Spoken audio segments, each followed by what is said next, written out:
Good morning, everybody. That's not bad. It's a great honor to be here. Part of the honor is sharing the day with you, but also Franklin McCain and Eli Evans, people I've looked up to throughout my professional career.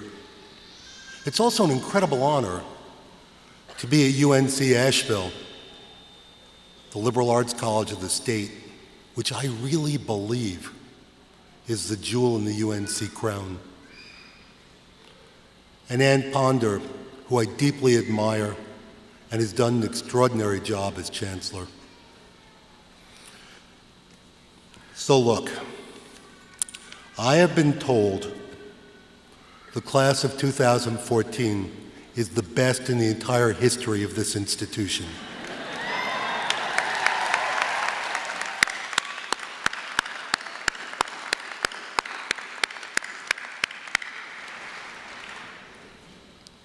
Now, let me ask this. I'd ask the class to join me in thanking the people who made this day possible. Your family, your friends, your professors.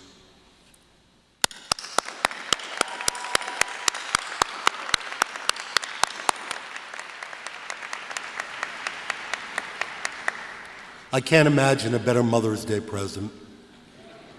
Look, commencements are bittersweet occasions for graduates and their families. They're celebrations of joy, joint accomplishments. They're times of contemplation. You have a lot of hard decisions to make about the future. There are also times of doubt. Friends are going to go off in different directions, and an unknown future awaits. But for speakers like me, commencements are times in which too much is said about too little for too long.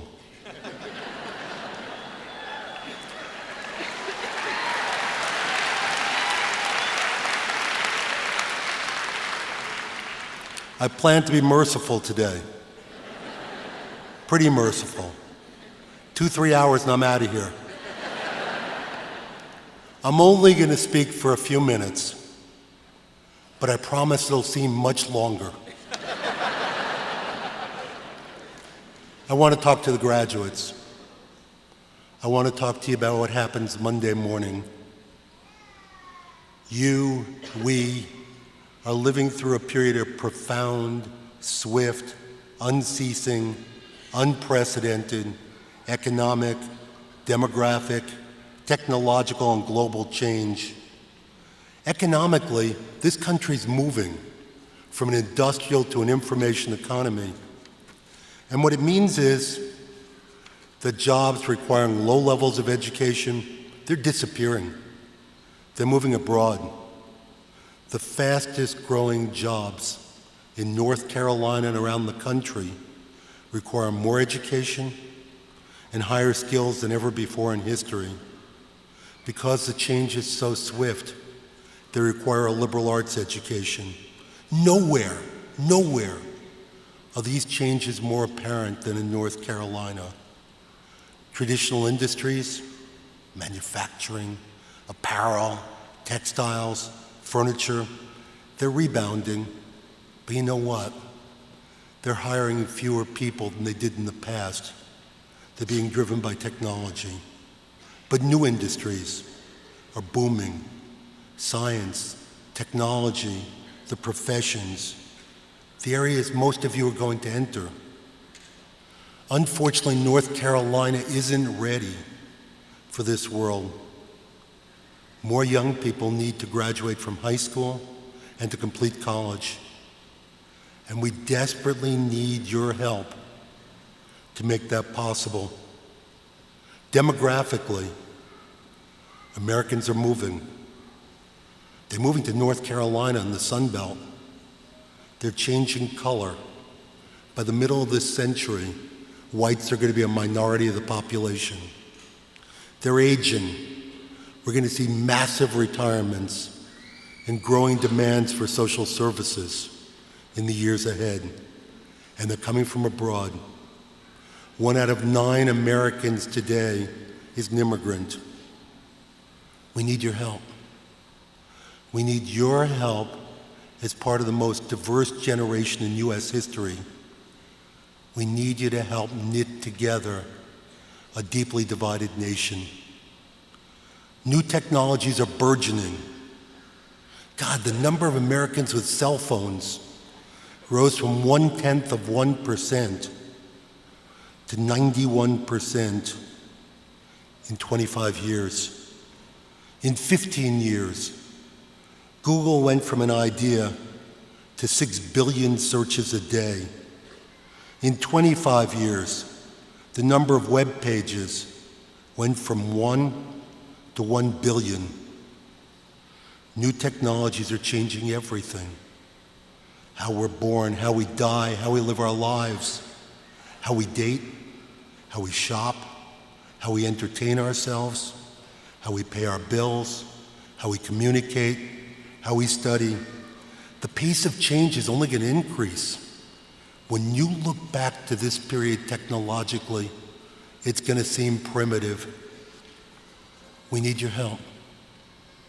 We need your help in dreaming, designing, and developing a new world tied together by technology. You know, at the same time, this globe is shrinking. Who would have guessed that if you opened a factory in China, it would cause the loss of jobs in the western part of the state? Who would have guessed that kids in Raleigh would be competing for their jobs against kids in India? Who would have guessed that a 2006 invention called Twitter would support a revolution in the Mideast? The fact of the matter is, America is inextricably intertwined for the first time in a global society. Small changes in remote and non-remote corners of the world cause large changes in our daily lives. These new realities are going to create extraordinary opportunities and challenges. We need you. We need your abilities and imaginations to create the first global society in history. It's a bewildering panoply of changes. Yours is a generation living simultaneously in two worlds. One that's fading away, a world in which most of your parents, your professors, grew up, and another that's being born, the world in which you're growing up, the world in which you're going to live your lives. Our hopes and our dreams are with you. We need you.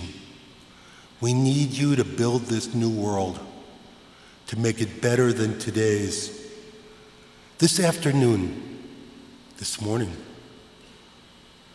we've come together not only to applaud your achievements, but to celebrate the skills and the knowledge that you've acquired in order to accomplish this.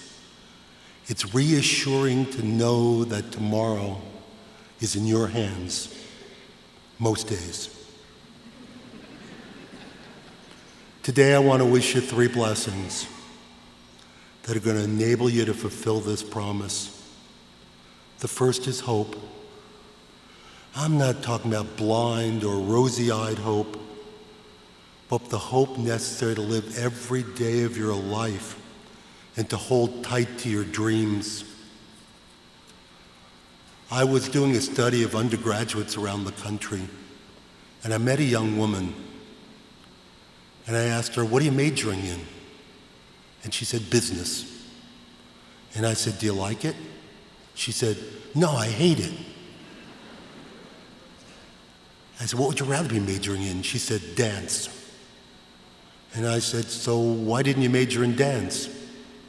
And she looked at me sort of the way you'd look at your dumb younger brother. And she said, "Money is nice, poor is not nice, I want nice." You know, days later, in the shower, I thought, how sad. She traded away what she wanted to do You know, she could have done it. She could have managed a dance troupe. She could have had a store that sold dance equipment. She could have been a dance critic. The second thing I wish you is responsibility. You're the most fortunate people in the world. With good fortune comes responsibility. You owe something to other people. I was at a college where there was an exercise. All freshmen were asked, write an essay about what you want to do in the future. And one young woman wrote an essay, and it said, in my life, I want to be a US senator. I want to be CEO of a Fortune 500 company, and I want to work on nuclear arms control. So I asked her, what do you need to accomplish this? And she said, a killer instinct. That wasn't necessarily the answer I'd been looking for. And I thought, I did what academics do whenever we're in trouble, and I said, can you please define that? And she did. She said, you know, the ability to walk over people and get what I want. And I said, didn't understand, now I got it. Okay. And I said, what about altruism? And then I defined that for her. And she said that wasn't part of the game plan. And I said, what about nuclear arms control? And she said, you don't get it. If there's nuclear war, I don't get to be CEO of a Fortune 500 company. You know, she may achieve all of her dreams, but I can't think of a student we failed more greatly. I wish you all the ability to look at yourselves in the mirror every day and be proud of what you see for the rest of your lives. Third, last, a sense of efficacy, a belief that you can make a difference. So I got invited to give a speech at a college. And what they'd done was they'd creamed off about 30 of their best seniors, and they were grooming them for the best fellowships you can get after college. So they asked me, talk to them about leadership. So I was about 5 minutes into my talk when I see people looking up and counting the light bulbs, doing this with their watches. And I'm thinking, this isn't going that well. So I tell the group, I don't think this is going that well, and they confirm that this is indeed correct. So I ask what the problem is, and one of the students, sort of sitting right where you are, says, I think this leadership stuff is bunk. I'm really cleaning this up. And at that moment, I thought, this is a teachable moment. I really wanted to humiliate him. So I turned to the rest of the group and I said, how many of you believe that? All but 3 raised their hands. The simple fact is, every one of you is going to make a difference. Everybody won't get to be President of the United States. That's good for you, and that's good for us. But each of you is going to touch dozens of lives in far more fundamental ways. Family, friends, neighbors, co-workers, for ill or for good, you're going to make a difference in every one of their lives, whether you want to or not. So, if you decided to become a teacher, don't do it because it's faddish.